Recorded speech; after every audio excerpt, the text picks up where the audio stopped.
Hey guys, how's it going? Welcome back to my channel.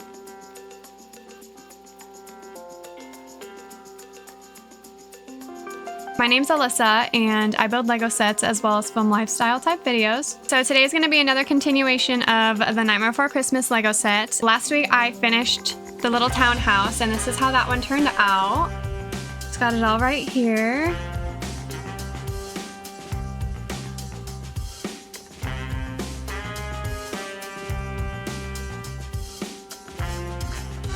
It looks so cute. We were also able to finish a bunch of minifigures. So we have the little mayor right here. Also got a little tub that also went with it. We have Sandy Claus.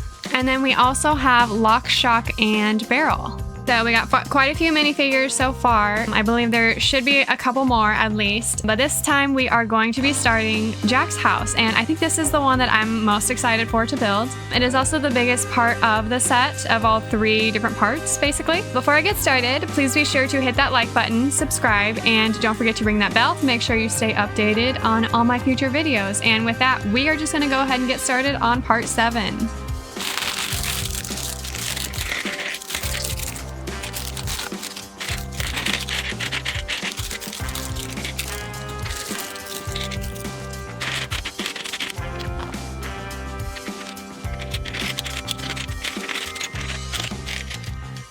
So we're gonna start out with a minifigure, and this one is Jack.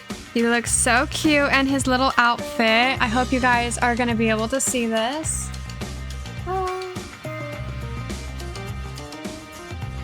Little bow tie and everything, so cute. So we'll add that to our little minifigures. Okay, now we're gonna go on to actually building the set. There's gonna be quite a few pieces, of course, the biggest part. So my last couple videos, I had kind of talked to you guys about The Nightmare Before Christmas and things like that. So this week I thought I would talk about Tim Burton more and then the most popular Tim Burton movies right now. So I wrote down some things, I wrote down some summaries and things like that. And then I thought I would kind of tell you guys about the movies and then just kind of give my opinions on the different movies and what I like, what I dislike, everything like that.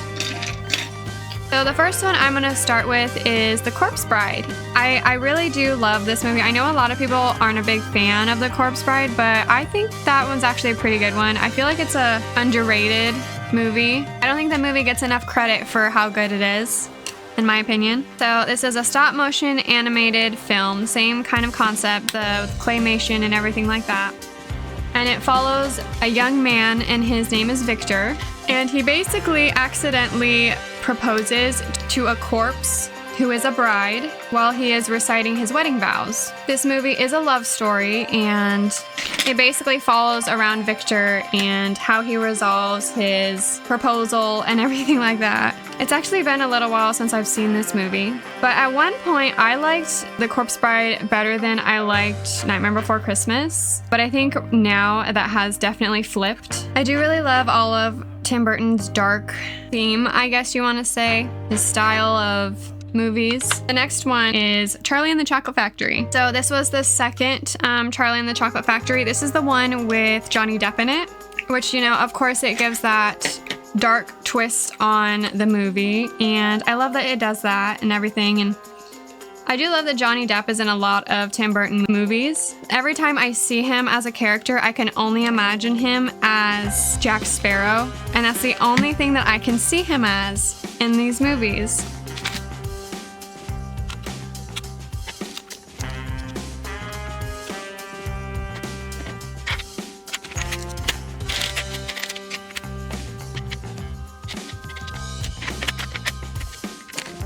So the next one is gonna be Sweetie Todd, and that one came out in 2007. I actually have never seen this movie. The only time I've ever heard this movie mentioned was in The Office, and that's when, like, Andy is in that play. So I don't actually know a whole lot about this movie. From what the internet says about this movie, it is a musical thriller about a vengeful barber who is played by Johnny Depp, who slits the throats of his customers while his accomplice, Miss Lovett, turns their body into meat pies.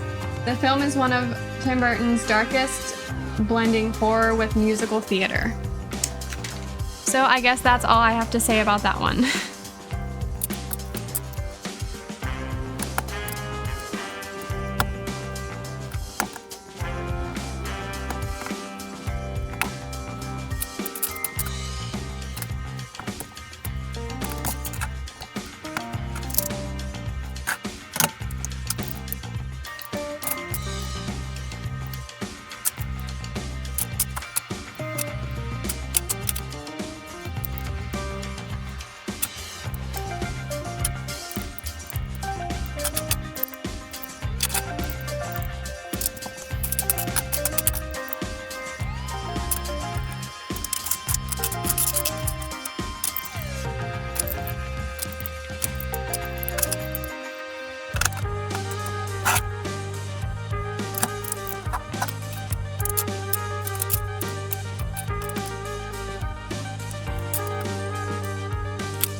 Okay, so we have part 7 done. So it is just the bottom so far, and then like the stairs of his house. So on to part 8.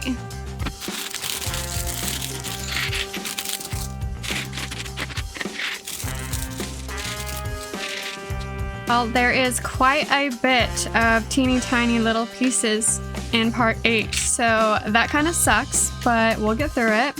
So kind of continuing with a few more Tim Burton movies. This one that I have written down is Alice in Wonderland, and that is the live action Disney movie. But what it says, Tim Burton's visually striking adaptation of Lewis Carroll's classic tale takes Alice on a journey back to Wonderland as a young adult, starring Mia, I think it's Wasikowska, as Alice and Johnny Depp as Mad Hatter. This film is filled with Tim Burton's signature goth flair, creatures, and vibrant landscapes. This version offers a dark, more mature interpretation of the whimsical world, with Alice embracing her role as a brave hero rather than just a curious girl. I have seen this movie, and I do really like Tim Burton, his take on Alice in Wonderland, and I have seen the animated version as well, and I think that I like Tim Burton's better. Of course, it has that, like it said, more goth interpretation to it and everything, so I do like that better. And Johnny Depp is also in this one as well. He is the Mad Hatter.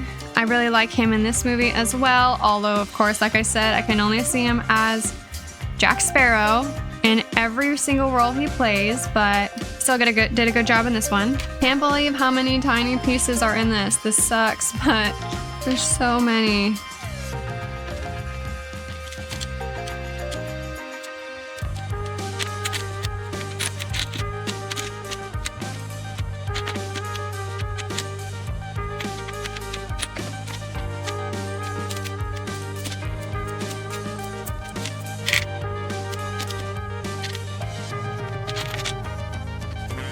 Okay, so the next movie I have is Edward Scissorhands, and I only recently just watched this movie. So this movie is it's a fantasy romance about Edward, who is an artificial man with scissors for hands, and he is taken in by a suburban family, and he ends up falling for the girl who is played by Winona Ryder. This film explores themes of isolation, acceptance, and beauty. This movie came out in 1990, so I think that this one was actually his first really big one, I think. And I'm pretty sure it wasn't Johnny Depp play Edward. I might be wrong about that. I also am a fan of this movie. Like I said, I didn't watch this until not too long ago, maybe a couple years ago. That was the first time I saw it, but I liked it. It was cute. Not as good as some of the other ones he's done, but definitely still a good one. And the next one I'm gonna talk about is Beetlejuice. So I know that a new one just came out, but I haven't seen it yet. I really want to go see it. I don't know if I'm gonna be able to, or if I'm going to, or if I'm just gonna wait until it comes out to stream it, but I'm really hoping I can see it. I love that there's been so much merch out about the movie because it came out this year. The one that I'm talking about is the older one, so this one came out in 1988. It was quite a while ago, but what it says about this movie, it is a dark comedy about a recently deceased couple, and they hire a bioexorcist, I think that's what they said, to scare away the new people that have basically started living in their house. And his name was Beetlejuice. Of course, everything goes wrong, and they were unsuccessful in trying to scare away the new occupants. But throughout the movie, they seem to become friends with the little girl who is Winona Ryder. That was the daughter that the couple never was able to have, and end up staying in the house and everything and helping her through her school. I love this movie. I could watch it so many times. I'm surprised it took them so long to make a sequel. I really hope that it actually was a good movie, because Beetlejuice is such an iconic, great movie that it would suck if they ruined it. I've tried not to see any spoilers about the new movie and everything like that, so I'm really hoping that by the time I watch it, I will have continued that to not seeing anything. These little pieces are driving me nuts. And then, of course, you know, Tim Burton also came up with the idea for The Nightmare Before Christmas, but we've already talked about that one. So I'll go on to the next one. And that one was called Sleepy Hollow. And I've never seen this movie, so I'll just tell you what I read about it, or what I saw about it. So basically, this is a gothic horror reimagining of Washington Irving's classic tale of the Headless Horseman.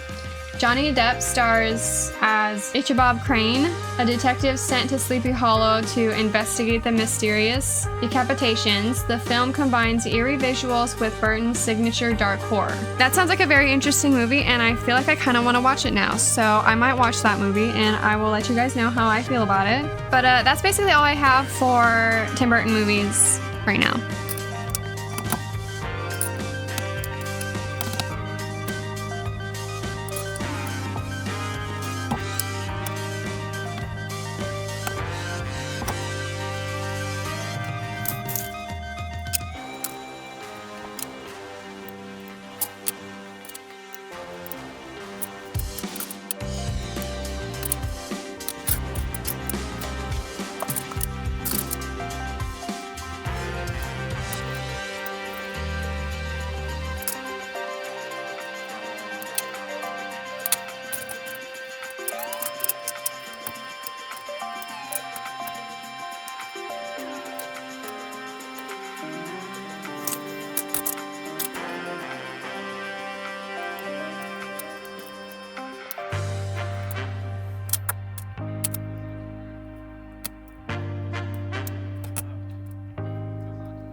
Okay, so we are finally done with bag 8. So we haven't even started on the actual building yet. We just made the little like fencing area right here and on this side too, and then we put a gate in front, and then a little bit more of like these pumpkins and everything like that. So I'm hoping the next bag will be part of the house. There's so many pieces. I hate when they're so tiny. Now we'll go on to bag 9.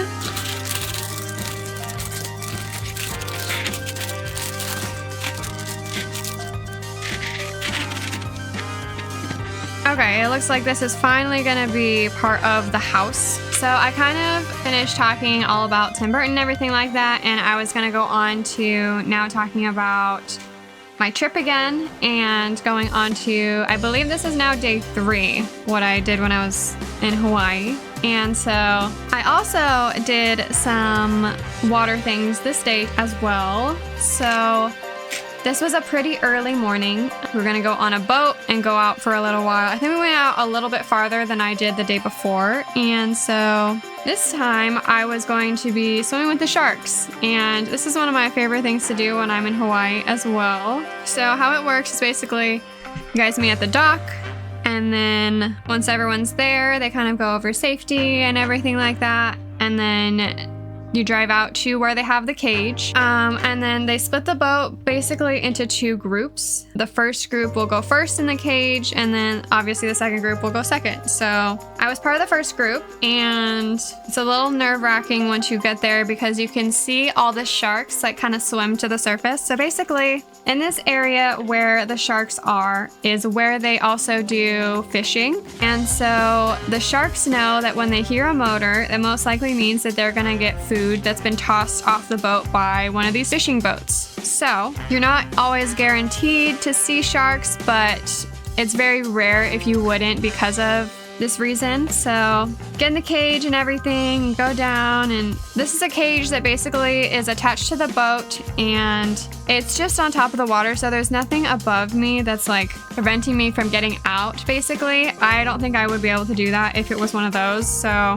it gets so rocky out there too, so like that's why typically you want to try to go earlier rather than later. The earlier it is, the less rocky the boat will be and the less like you'll go up and down in the water and everything. So but it was still pretty rocky. But a little bit after I had gotten into the cage, I had seen in the water there were these, it looked like little plastic pieces, but they were doing like a little jellyfish move, but they were so tiny. I wasn't sure what exactly it was, but not too much longer after that, I felt this like burn on my leg. And so I didn't really think of it, much of it at the time, but when I got back in the boat, I was asking like the tour guides and everything, like, oh, is there jellyfish and all this stuff? And sure enough, I got stung by a jellyfish. Like, it didn't hurt at all, but it definitely felt a little something. So it's really cool to say that I got stung by a jellyfish. It's never happened to me before, and it was such a little like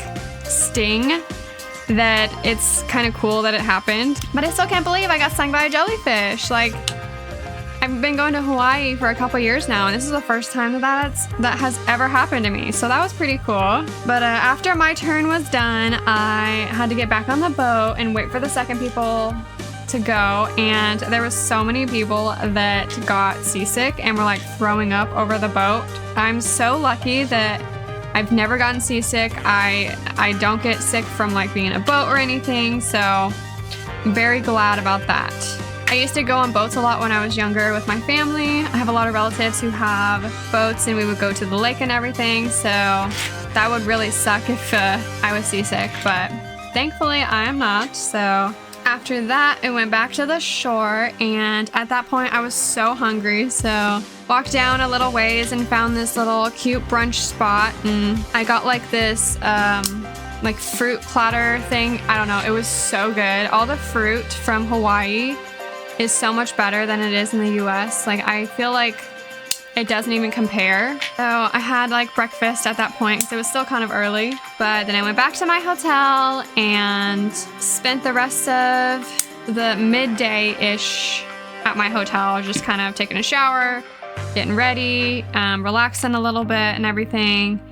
And later that day, I had some other plans. So I had a luau that day, and mine was able to pick me up from my hotel, so I didn't have to drive or anything. So it was about 45 minutes from the hotel to get to the luau, and I believe it was Jermaine's luau. The host does such a good job with talking and everything and like getting the crowds involved, and I don't know, she does a great job with what she does. So it was really cool to see all of like the dances and everything. Of course, I love the fire portion of it the best, but it's so cool to see like other people's cultures and everything like that. It's one of the things I really love about being in Hawaii is it just feels so different being there. But by the time the luau was done, they also have such amazing food, and of course I had to get as much macaroni salad as I possibly could. And then that was basically it for the day. So I just kind of had to go back to my hotel, and it's another exhausting day. So yeah, that was kind of it for day 3.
Okay, so we are officially done with bag 9. So we finally started the house portion, so just this part.